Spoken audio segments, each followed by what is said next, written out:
time for us to continue our conversations about using filtering in the context of RIPv2 using the distribute list. Now, we used the distribute list in the previous lecture using a standards access list or a standard-based access list. What I want to do now is I want to do this using an extended access list.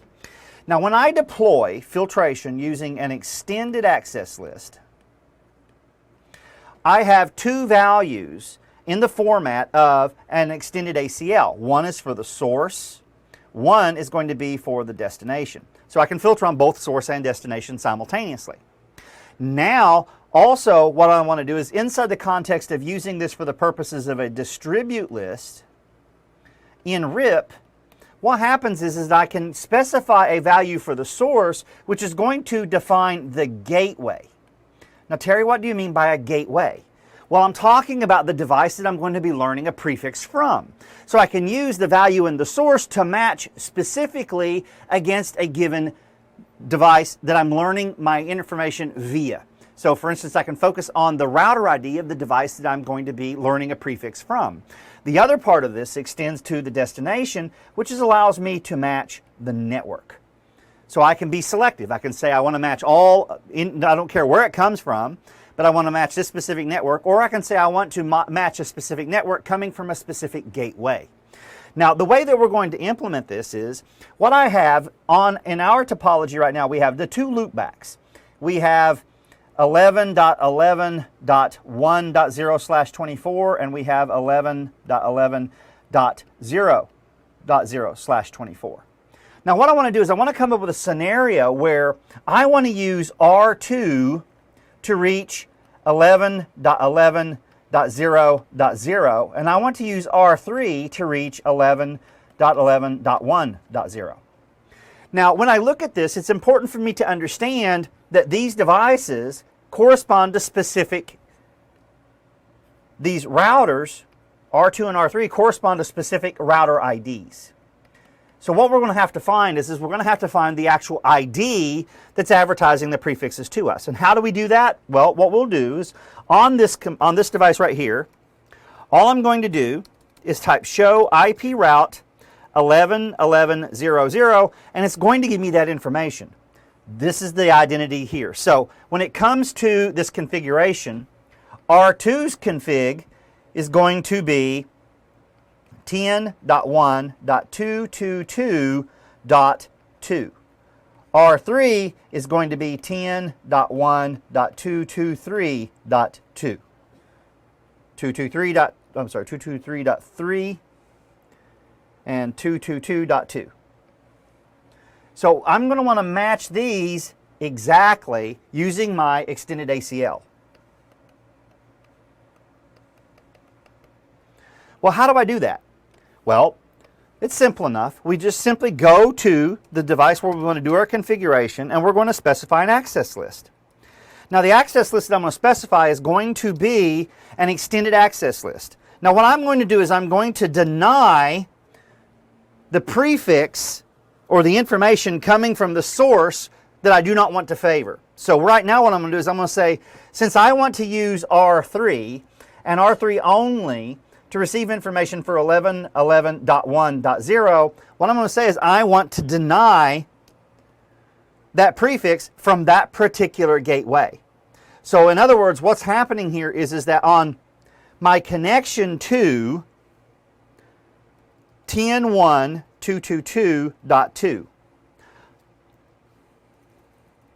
it's going to be deny IP host, excuse me. So I'm going to deny anything that I'm learning from this host, but I don't want to deny anything. I want to deny specifically the network in question. So what I'm going to do is I'm going to say from R2, I want to deny 11.11.1.0, and I'm going to specify the correct mask. Now again, we need to keep in mind the fact that we have this explicit deny at the end of this configuration. So what I'm going to do is I'm going to say 100 permit any. Permit IP any, excuse me. All right, now let's create another access list. We're going to create access list 101. And I want to actually deny the network 11.11.0.0/24, but I want to deny it from my gateway of R3, which is going to be that address of 10.1.223.3 that we discussed. All right, now we've created our access list, but next I want to make certain that I create an implicit or an explicit permit do show access dash list, and we can see now that we have 100 and we have 101. Now what I'm going to do is I'm going to apply these. So router, RIP, and what I'm going to do is I'm going to use the distribute list command again, so distribute list. And what I'm going to specify here is I'm going to say 101 first, and I wanted on 101 to deny anything, so let's see, I'll use 100 first, excuse me. Anything on that I'm learning from 2, which is going to be out my interface, but I'm going to make my modifications inbound serial 2/0. Then what I'm going to do is I'm going to apply the matching configuration on serial 2.1, only I'm going to use access list 101. Let's clear our routing table, show clear IP route star, show IP route, and I want to look at 11.11.0.0. And right now what we see is 11.11.0.0 is being preferred via R2. We see that by the 2 at the end. And if I check for 11.11.1, what I'm going to find is it's being preferred via R3. So let's trace this out. So trace route 11.11.0.0 is going out R2 to its destination.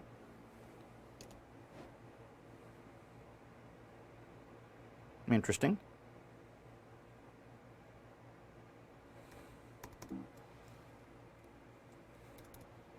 (11.1.0) or 11. Oh, I traced routes to the network. 0.0.1.1. There we go. And to 1.11. Don't you love it when you make stupid mistakes? So here I'm using R2, going to cat1, going to R1. Here I'm using R3, going to cat2, reaching R1. And all that was made possible through the utilization of an extended access list that gives me the capability of sorting specifically on the gateway via the source section of the IP access configuration or the access list, and on the network using the destination. Let's look at that one more time. So what we'll do is I'll just say config T and say IP, not IP, but we'll say access dash list, and let's say 102, and I'm going to say deny. I want to deny IP, and what we're doing here is here's where I have the capability of specifying the source. When I use an extended access list with the distribute list, the source that I'm specifying is the source from which I'm learning the prefix, the network. The destination configuration is going to correspond to the actual network that I'm going to be learning. So again, it's kind of a hack using the extended access list configuration, but it's still very useful and very serviceable, and it is going to extend to other routing protocols, not just RIP. So with that being said, let's wrap up this part of our presentation and move into another method of doing filtration, IP prefix lists. I'll see you guys there.